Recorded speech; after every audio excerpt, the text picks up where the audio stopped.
बिहार विधानसभा चुनाव में वोट डालने का समय आ गया है, लेकिन अभी तक कई वोटर्स को उनके वोटर आईडी कार्ड ही नहीं मिले हैं या फिर उनसे कहीं गुम हो गए हैं।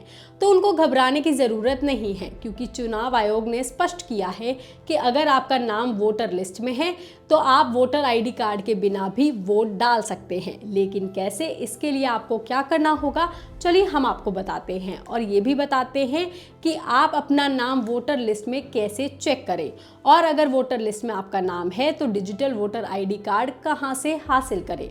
चुनाव आयोग ने साफ कहा है कि किसी भी रजिस्टर्ड मतदाता को केवल वोटर आईडी कार्ड की वजह से लोकतांत्रिक अधिकार से वंचित नहीं किया जाएगा, मतलब उसे वोट देने दिया जाएगा। लेकिन इन वोटर्स को वोट डालने के लिए आईडी की जगह कोई और डॉक्यूमेंट देना होगा जो इनकी पहचान सुनिश्चित करेगा।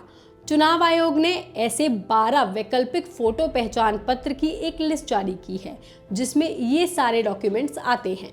इस लिस्ट में है आधार कार्ड, मनरेगा जॉब कार्ड, बैंक डाकघर के जरिए जारी पासबुक, लेकिन उस पर आपका फोटो होना जरूरी है, श्रम मंत्रालय की योजना के तहत जारी स्वास्थ्य बीमा smart card, driving licence, PAN card, NPR के तहत जारी स्मार्ट कार्ड, भारतीय पासपोर्ट, फोटो युक्त पेंशन दस्तावेज, केंद्रीय राज्य सरकार के जरिए या फिर किसी पब्लिक कंपनी के जरिए जारी किया गया फोटो पहचान पत्र, संसदों विधायकों को जारी किया गया आधिकारिक पहचान पत्र, सामाजिक न्याय और अधिकारिता मंत्रालय के जरिए जारी किया गया यूनिक डिसेबिलिटी आईडी कार्ड। जी हाँ, अगर आपके पास वोटर आईडी कार्ड नहीं है या वो कहीं गुम हो गया है तो आप इनमें से कोई भी डॉक्यूमेंट अपने साथ लेकर आ सकते हैं, लेकिन आपको इन वैकल्पिक दस्तावेजों की ओरिजिनल कॉपी ही ले जानी होगी। मतदान केंद्र पर फोटोकॉपी वैलिड नहीं मानी जाएगी और आपके जरिए दिए गए डॉक्यूमेंट्स की वहां पर पहले जांच होगी और उसी के बाद आपको वोट डालने दिया जाएगा। वहीं ध्यान देने वाली बात यह भी है कि आप ऐसा सिर्फ तभी कर सकते हैं जब आपका नाम वोटर लिस्ट में हो। अगर आपका नाम वोटर लिस्ट में नहीं है तो आपको वोट डालने नहीं दिया जाएगा। लेकिन अब आपको ये कैसे पता चलेगा कि आपका नाम वोटर लिस्ट में है भी या नहीं, तो चलिए आपको उसके तरीके भी हम बता देते हैं। आप ऐसा 4 तरीकों से कर सकते हैं, यानी कि अपना नाम आप वोटर लिस्ट में जांच कर सकते हैं।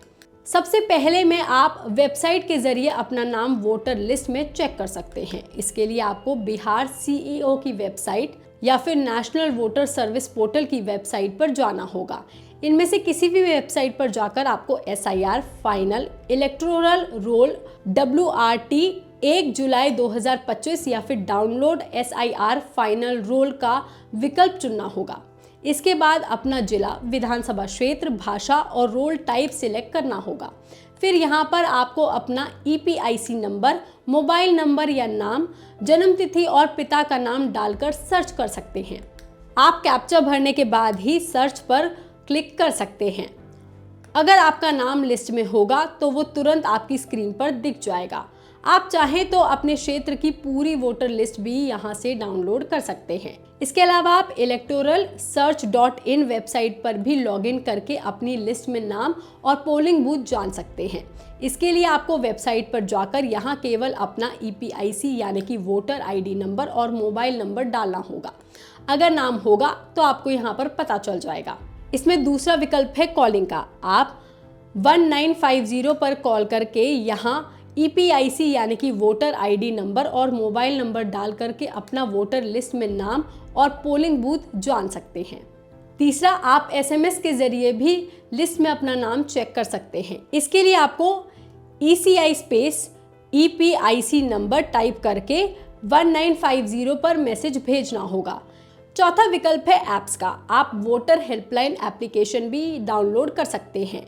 ये एक मल्टीपर्पज़ ऐप है। इसमें आप वोटर लिस्ट में नाम, रजिस्ट्रेशन, नतीजे, उम्मीदवारों की जानकारी और प्रोग्राम, शिकायतें, वोटिंग मशीन के बारे में सब कुछ जान सकते हैं और यहाँ आपको आराम से वोटर लिस्ट भी मिल जाएगी और इस ऐप से आप अपना वोटर आईडी कार्ड भी डाउनलोड कर सकते हैं। जी हाँ, अगर आपका नाम वोटर लिस्ट में है तो आप अपना डिजिटल वोटर आईडी कार्ड यानी कि E-एपिक ऑनलाइन भी डाउनलोड कर सकते हैं और इसे आप वोटिंग के समय भी दिखा सकते हैं। इसको या तो आप वोटर हेल्पलाइन एप्लीकेशन से ही डाउनलोड कर लें, नहीं तो आप इसे इन दोनों वेबसाइट के जरिए भी डाउनलोड कर सकते हैं। इसके लिए पहले आपको इन वेबसाइट्स पर जाना होगा। यहाँ पर आपको एपिक नंबर, ईमेल आईडी या रजिस्टर्ड मोबाइल नंबर से लॉगिन करना होगा। फिर कैप्चा भरकर रिक्वेस्ट ओटीपी पर क्लिक करना होगा। ओटीपी आने के बाद आप इसे डाल करके खुद को वेरीफाई कर लें। कुछ ही देर में आपका ई एपिक कार्ड डाउनलोड हो जाएगा। इन सब के अलावा अगर आप चाहते हैं कि आपको बार बार अपना वोटर आईडी कार्ड डाउनलोड ना करना पड़े, तो आप इसे डिजी लॉकर में भी डाउनलोड कर सकते हैं और उसी में सेव रख सकते हैं। इसके लिए आपको सबसे पहले डिजी लॉकर की वेबसाइट पर जाना होगा या डिजी लॉकर मोबाइल ऐप को डाउनलोड करना होगा। इसके बाद यहाँ पर साइन अप करके क्लिक करना होगा। फिर अपना मोबाइल नंबर डालकर नेक्स्ट पर क्लिक करना होगा। इसके बाद आपके मोबाइल पर एक ओटीपी आएगा, उसे डाल करके नंबर वेरीफाई करना होगा। फिर आप अपना नाम, जन्म तिथि और आधार नंबर डालकर अपनी प्रोफाइल पूरी कर लें। इससे आपका अकाउंट सरकार की डाटाबेस से लिंक हो जाएगा। लॉगिन करने के बाद बाईं तरफ मेन्यू में इशू डॉक्यूमेंट्स या जारी डॉक्यूमेंट्स टैब पर क्लिक करना होगा। फिर यहाँ आपको सरकारी विभागों की सूची दिखाई देगी। इसमें से आपको इलेक्शन कमीशन ऑफ इंडिया को चुनना होगा। अब सिस्टम आपसे कुछ जानकारी मांगेगा, जैसे कि आपका नाम, पिता का नाम, जन्म तिथि, वोटर आईडी नंबर। इसको आप सही से भर लें। फिर आपका digital voter ID card screen पर दिख जाएगा। इसके बाद आप इसे डाउनलोड या तो सेव टू डिजी लॉकर पर भी क्लिक कर सकते हैं। आपका वोटर आईडी कार्ड आपके डिजी लॉकर अकाउंट में सेव हो जाएगा। आप इसे कभी भी देख सकते हैं, पीडीएफ में डाउनलोड कर सकते हैं या फिर ज़रूरत पड़ने पर प्रिंट भी करवा सकते हैं और ये हमेशा आपके पास रहेगा। बता दें, बिहार में विधानसभा चुनाव के लिए वोटिंग होने जा रही है। इस बार वोटिंग 2 चरणों में हो रही है, जिसमें पहला चरण 6 नवंबर को और दूसरा चरण 11 नवंबर को है। इस खबर पर, इस जानकारी पर आपका क्या कहना है, आप हमें कमेंट करके ज़रूर बताएं। बाकी तमाम खबरों के लिए आप देखते रहिए लोकमत हिंदी।